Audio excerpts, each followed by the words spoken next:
there's some developments that happen with Australian horrible crime, the worst, with the bodies in the barrels in South Australia. So I'm just going to play some of the news and then I'll show you the story. It's quite gruesome, so I want you to know that if you're triggered in any way by crime, just to look away. But most people know, and some people might not know the case. So I'm just going to play some news that this happened in 1999. But let's get on with it. I won't be able to talk because I want you to just see it, and then I'll read the chat and try and comment for you guys. All right, and also I want to give you a warm welcome because it's freezing in Melbourne, Australia at the moment. It's about 14 or 13 degrees, but we have our heaters on still, and very dark, rainy day, and I thought, well, it's a good day to show you guys this. All right, here we go. The long-suffering family of one of the Snowtown victims has broken their silence amid the imminent release of callous monster Mark Hayden. They're terrified he could end up living and working among them, and despite calls to keep him locked up, legal experts say he will walk free. Ronald Lane was 11 when his uncle Barry disappeared. He got murdered. He was covered in acid in some of these blue barrels. That was 1997. 2 years later, his body was found in a Snowtown bank vault. The gruesome killing of the 42-year-old who called himself Vanessa featured in a chilling movie. But his nephew says the family's now living a real-life horror with the imminent release of Mark Hayden. I saw the word Snowtown. The story was about him getting released in May. And we're trying to stop that because we fear that he might hurt some more other victims. Of course they're worried. I totally understand that. But he will be released in May. Hayden helped conceal the bodies of 7 victims, including his own wife, murdered by John Bunting, Robert Wagner and James Vlassakis. His 25-year sentence ends in May, and despite the state government exploring options to prevent his release, Ms Nelson says no law can keep him locked up. I don't know on what basis he could be. There's nothing in our current legislation that would permit that. She saw the rejection of Hayden's last bid for release in 2017. He had been in prison for a time, and we felt he needed a period of reintegration and resocialisation. So for the past 7 years, Hayden, now in his 60s, has been accessing social workers, vocational courses, and even had the option to join the CFS. When released, he wants to volunteer. He'd been a very easy prisoner to manage. He's demonstrated quite clearly that he understands the impact he's had. There are now concerns about where Mark Hayden would live. With next to no available public housing, there's a very real possibility he could end up in a shared boarding house, and many say that scenario would be less than ideal. Often rife with drugs, alcohol and violence, authorities fear it could put Hayden back on a bad path. He may say things to the right people, saying that he's probably sorry, you've done what you've done, and that's it. Elspeth Hussey, 7 News. There you go. Well, that's what's going on. They were going to grant him parole. First to breaking news on an 11th hour bid. I mean? Good morning and welcome. It's quite crazy when criminals that committed the worst crimes in Australia get let out. Happy Sunday. For you, it's probably very late. But it's early here in Australia, and yeah, now there's shocking revelations, news about the murder. Well, the worst part is, I reckon, is what fails during power. The victims. The bloke is going to be walking around the city, you know, Shocking. Parole Board hearing, Board's chair giving nothing away on the way into the assessment. Wait and see, like everyone else. But after the hearing and deliberations, the convicted serial killer learned his fate. We have to look at whether or not he presents a risk to the community, and in our assessment he does not. His institutional behaviour has been excellent. The SA Parole Board ruling that after more than 2.5 decades in prison for his involvement in the infamous Body in the Barrels murders, Vlassakis had earned his freedom. I think he's genuinely remorseful, and don't forget, he's done it hard in prison because he gave evidence against Bunting and Wagner.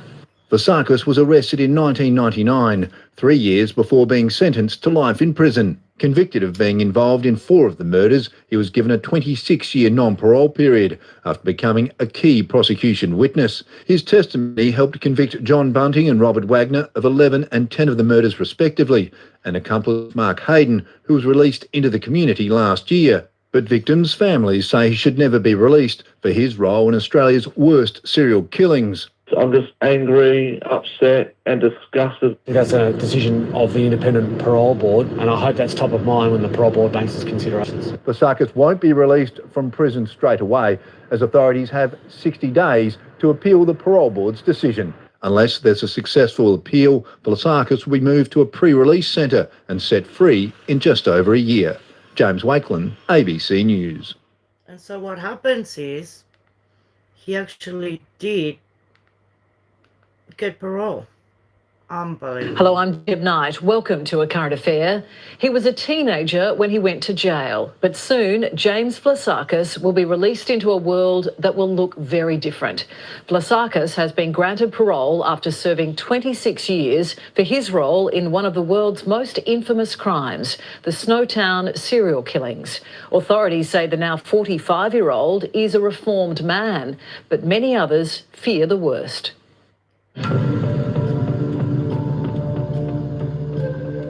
A secrecy order means we can't show you his face. G'day, but Superior Australia got a chilling insight into James Vlassakis' sickening crimes when they were depicted on the big screen. Super U3. What a good name. Played by Lucas Pittaway in the 2011 movie Snowtown, Vlassakis is one of the worst serial killers in the nation's history. They were depraved murders. After a grim discovery in an abandoned bank vault, he was convicted of 4 murders. But tonight, the youngest, the so-called Bodies in the Barrels killers, is on the path to freedom. We don't believe he is a risk to the community. Bullshit. He obeys directions, he obeys prison rules, My God. he's respectful. Francis Nelson is the chair of South Australia's Parole Board, which this week made an historic decision. James Vlassakis, shown here arriving for a hearing in the Adelaide CBD on Tuesday, was granted parole. The first step in becoming a free man. Miss Nelson says that as a young teen, Vlassakis became entangled in a murderous web. His stepfather and role model was John Bunting, a depraved killer who, along with accomplice Robert Wagner, murdered victim after victim, telling others they were pedophiles, homosexuals or weak, and after their deaths collected some of their pensions. Vlassakis was groomed to take part in the murders. He was extremely young at the time that he was drawn into Bunting's offending. He was terrified of Bunting. The Snowtown victims were subjected to acts of torture, some so horrific, a court ordered some details never be made public. As they progressed, they involved torture, and as they progressed, some enjoyed what they were doing more and more. 9 Adelaide News director Jeremy Pudney, who wrote a book on the Snowtown case, was working as a police reporter in May of 1999 when the bodies in the barrels were discovered. Every day there seemed to be a new turn in the case because even though police had been investigating this series of missing people for a long time, they discovered more bodies than they had missing persons files. Retired police officer Gordon Drage was one of the first people to enter the Snowtown bank vault. There was rubber gloves, There were saws, knives and sets and things that we could see lying on top of barrels and items in the room. It was just macabre. So we thought, well, we've got to do this carefully and properly. I remember opening some of the barrels. You could see that I could see like a human, like a foot. Some of them had clothes on, jeans and a belt and stuff like that. But it appeared that some of them had been just bundled into these things, sort of head first, or were folded in half and just wedged into these drums. Major crime detectives and forensic experts soon confirming there were 8 dismembered bodies in the barrels. Another 2 bodies were uncovered in the backyard of Bunting's former home at Salisbury North. Remains found in Lower Light also linked to the case, and an apparent suicide in the Adelaide Hills found instead to be the work of Bunting. Vlassakis' 4 victims included his half-brother and stepbrother, horrific deeds he was coerced into committing by John Bunting. He poisoned his mind and then eventually coerced him into taking part in 4 of the murders. And James Vlassakis really felt as though he had no choice, and that if he didn't take part, he would be the next person chosen. When Vlassakis was arrested, he confessed his crimes and turned on the 2 most evil killers. Information he gave police helped convict Bunting of 11 murders and Wagner of 10. In return, Vlassakis was offered anonymity in prison for his own protection, the media banned from showing his face. But the biggest incentive for Vlassakis to talk was the promise that 26 years into his life sentence, he would be eligible for parole. Now that time has elapsed, and it's believed he's behaved well enough in prison for parole to be granted. But it's something the families of the victims never wanted to see happen. It's had a really bad impact on my life. I've never grown up with a big brother that I can talk to, a big brother that I can go to. Karen's brother, Ray Davies, wasn't killed by Vlassakis, but was the second of the Snowtown victims. His body was one of those found in Bunting's backyard. But Vlassakis is not a free man yet. There's now a 60-day period during which 3 people can seek a review of Vlassakis' parole decision: the Attorney General, the Commissioner for Victims' Rights, or the Police Commissioner. Our major crime investigators obviously have carriage of the investigation in the first instance. They have strong connections with affected members of the community, different stakeholders and family members. South Australia's Police Commissioner says the Major Crime Investigation Branch will review the decision before providing him with advice. We'll look at all of the circumstances and based on the advice I'm provided, which will also take into account community safety, I'll make a decision as to whether we're going to seek a review. Bunting and Wagner will never set foot in the outside world, with the pair destined for a life behind bars. Had Bunting had the means, he could have become a cult leader perhaps if he'd got enough followers. So he was certainly was a man who apparently had the ability to convince people that what he was saying was true, and that they needed to assist him in his work. He would have to be one of the most evil people in the history of Australian crime. Families of the victims will never forgive any of the killers and will be wary if and when James Vlassakis walks free. I just hope that he has changed a person, and that, I just want to feel safe. No one feels safe. Welcome, Indigo, Yumulus. This was so horrific when it happened in 97, and then in 1999 they were looking for missing people, and they went to an abandoned bank and found all the bodies in barrels, and they kept finding more and more. And so the youngest, where he reckons he was There's dead, fresh secrecy tonight around the imminent release of Snowtown. It's a lot of secrecy, like she just said, and they are not showing his face apparently. So he'll be granted parole, be walking around Adelaide in Australia, and you don't know who he is. You could be next to him in the bloody supermarket.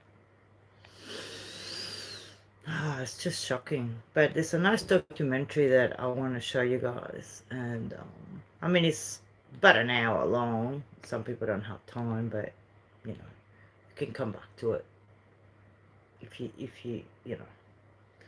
if you want to have a look at their story, it's just something that, you know, you don't think these people are going to walk around. What you said, WTF. It's just so shocking to see that the parole board will think that he's... I understand he was young, you know, and he was kind of like pulling on his spell. He said he was petrified that he was going to be next. But, you know, he could have gone to somebody. But, you know, you never know how people, you know, are going to react if you got a, you know, someone just torturing, and it's just something that you think you're never gonna know how you're gonna feel, you know. But have a look at this one. It's very Weekend. it's hardening, you know, to think that the parole board is gonna let them out. Be buying instead. Shocking. To me, he's my oldest brother. He's someone I could look up to. He's 2 years older than me. You know, we might have had our ups and downs, but at the end of the day, he's my brother. And since now that I've lost him, I've got no older brother. He's just someone I can come to for advice. Someone I used to probably follow around in primary school, because I, you know, had no friends to hang around with, and I wanted to hang around with him for friends. So, yeah, he was, you know, my mentor, someone I could look up to for advice. Someone that I can come to at the end of the day if I needed to tell something. Yeah, she's so when I was cute. feeling down, he was always, because he also knew.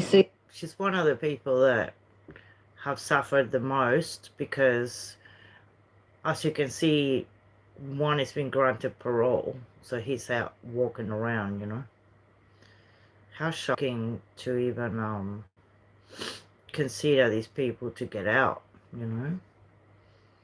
Hey Cheryl O'Reilly, how you going?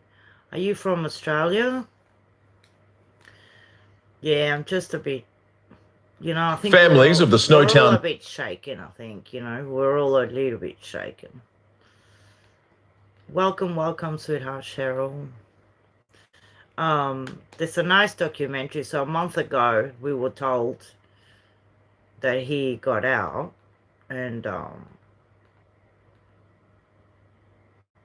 I think the sad part is the victims don't feel safe. You know, the victims that have had to endure it, everyone, yeah. And there's a lot of people saying, why is he free? You know, like, it's just crazy. But yeah, there's a lot of news that happen, and there's people freaking out that you know, the guy's gonna come for them, and it's just so many news. Yeah. We still have Desi Freeman on the run. But it's just one of those horrible news that you get. Just shocking. A lot of people are doing these cases, you know. I don't know. It's just, I don't know what people think, you know. What do people think? It's very disturbing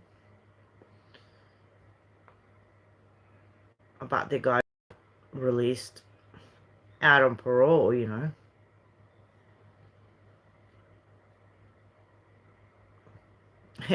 People from Australia, sometimes you hear stories and you think, you know, why was he set free? You know, why? It's just crazy. I don't think they should just not show his face, you know. Like, criminals get protected, you know. Eileen lost her sister Anne-Marie at the hands of a monster. For years, Eileen warned authorities and the public about him.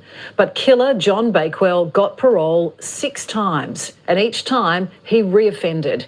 It allegedly happened again, and Eileen is furious. This is a sadistic, rapist, murderer. Yeah. Eileen Cullerton, 9. Another, more drama and more drama. I just wanted to make sure that you guys can maybe tell me, what do you think when someone gets given life in prison and then they're out, or they tell you, they give you the GP and then you get out, or they just go on life without parole and they're released. People are in the community where that they've done and committed horrific murders, and it's just shocking. Well, I'm going to show you something that is so shocking, and if you have trouble with crime, some people watch, cases just to be aware of what's going on around you. But this is one of the most shocking crimes in Australian history. So, I'm Steve Liebman. The two stories you're about to see happened almost 40 years apart. But while separated by a generation, they're remarkably similar. In December 2003 on Queensland's Sunshine Coast, 13-year-old Daniel Morecambe disappears while on his way to buy Christmas presents for the rest of his family. So do you remember this story when the kid just disappeared? Poor Daniel. And we got news on that. This documentary was 4 years ago. It's probably one of the most shocking stories, with Daniel and the Snowtown crimes have been committed, and it's just shocking. But I think that they did I think I went to Elizabeth, I can't remember, and said, look, my brother's gone missing. Documentaries, movies, stuff about this. I don't know. People, cash in on crime. I don't think it's a nice thing to cash in on crime, but here we go.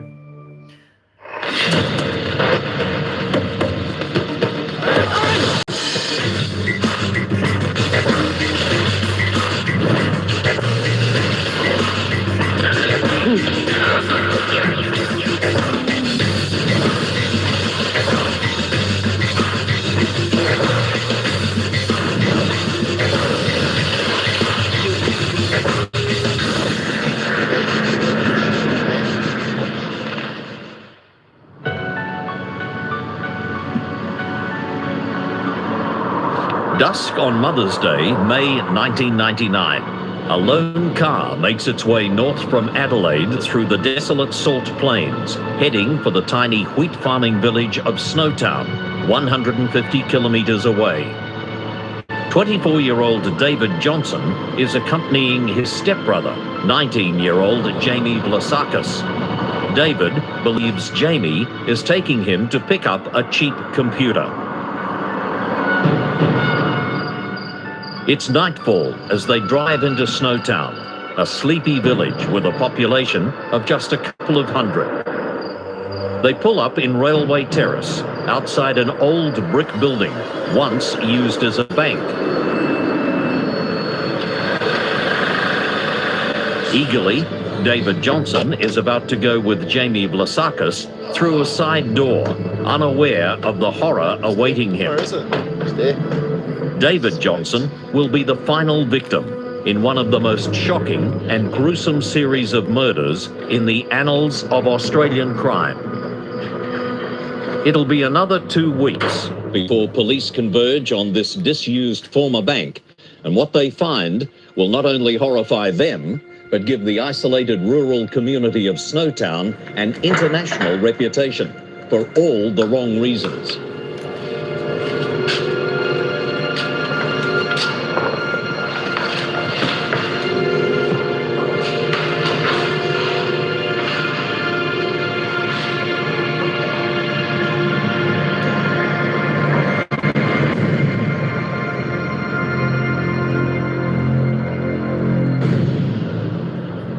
Adelaide, Australia's so-called city of churches, a town that has been meticulously planned from its inception.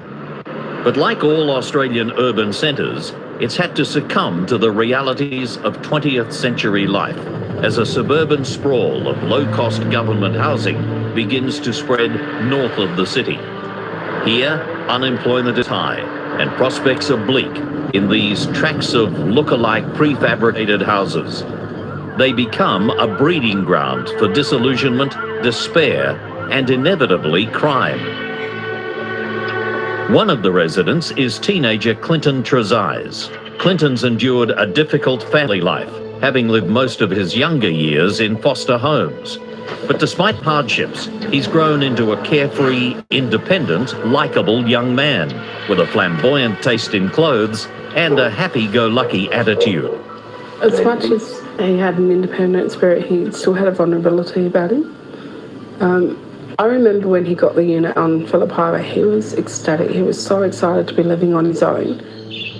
Among the locals who befriend Clinton Trezise are Barry Lane and Robert Wagner. But he's unaware that they're members of a group of social misfits whose leader is a dangerous psychopath. In August 1992, he's invited to a house in Waterloo Corner Road in the Adelaide suburb of Salisbury North. I'll catch you. Clinton is sitting in the lounge room when he's suddenly attacked from behind. He fell to the ground and was struck repeatedly to the back of the skull. It fractured the back of his skull, and the force of the blows was so great that the front of his skull, which had been up against the floor, was also fractured. You made a mess of my carpet. The killer then summons his mates, Robert Wagner and Barry Lane, who live nearby. They drive north into the country and dig a shallow grave on a farm. Clinton's sister Cherie attempts to file a missing person report with the police. I think I went to Elizabeth, I can't remember, and said, look, my brother's gone missing. We haven't seen him for a couple of weeks. We've had no contact with him. We can't reach him. His place is a mess, and it's more than usual. It was more than usual when we had a proper look. I need to file a missing persons report. I just thought he got jack of all the shit that was going on in his life and decided that he was better off away from it all and picked up and moved away.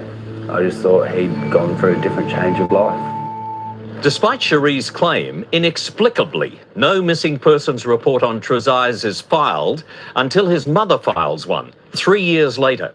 It will also be some years before the remains of Clinton Trezise are found, and even longer before they're finally identified, along with many other victims.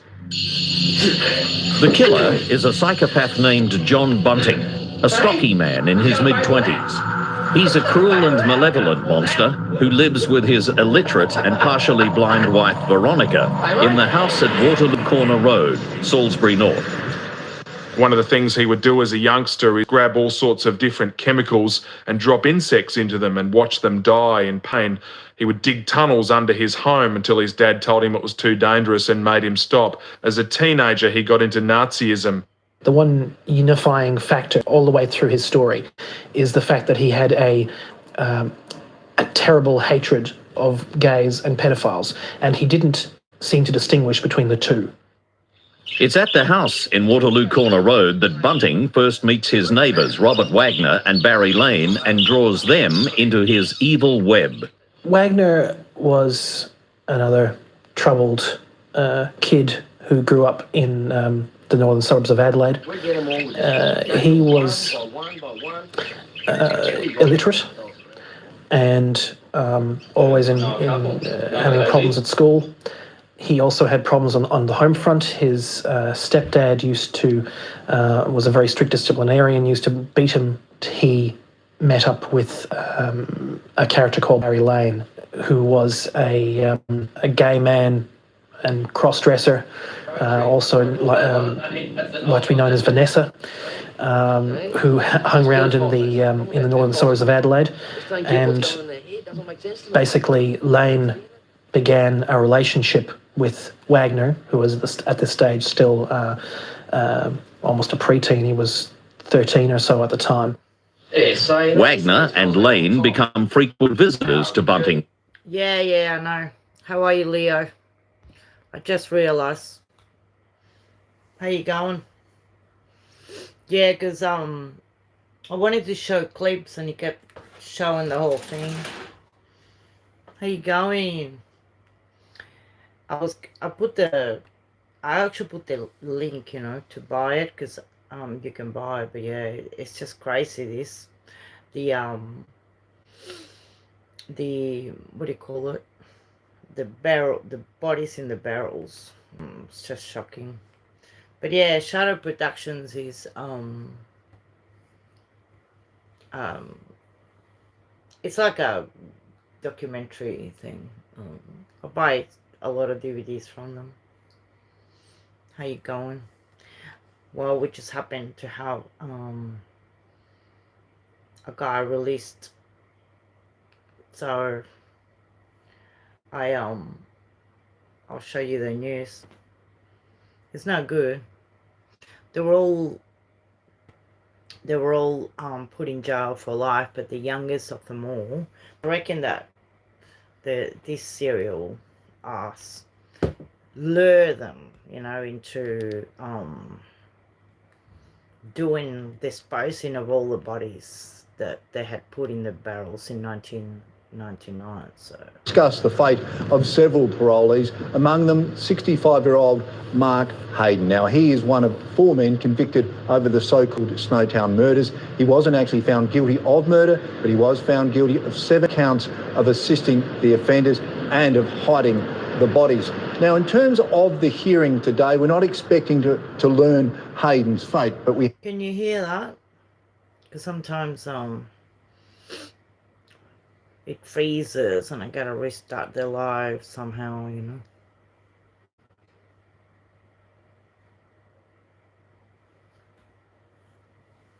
It's funny, you know. I don't profit from showing you anything. I just want to make people aware of certain things, but you get people showing and profiting with lies.